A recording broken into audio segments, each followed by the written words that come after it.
Hello नमस्कार, कैसे हैं आप सब।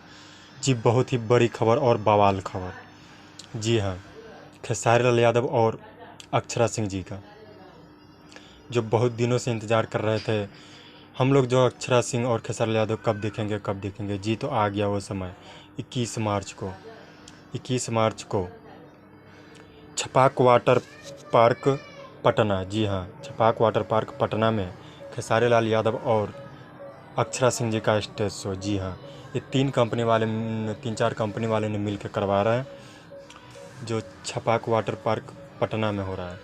इससे पहले ये कोई और स्थान पटना में ही हो रहा था, लेकिन वो जगह चेंज कर दिया गया है। और एक सपना चौधरी जी जो आने वाले थे, उनका कोई कारणवश नहीं आ पाए हैं।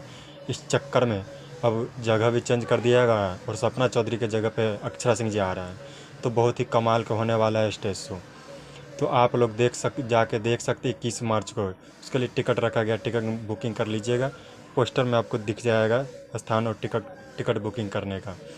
तो वीडियो अच्छा लगे तो लाइक कमेंट सब्सक्राइब ज़रूर कर देना। Thank you.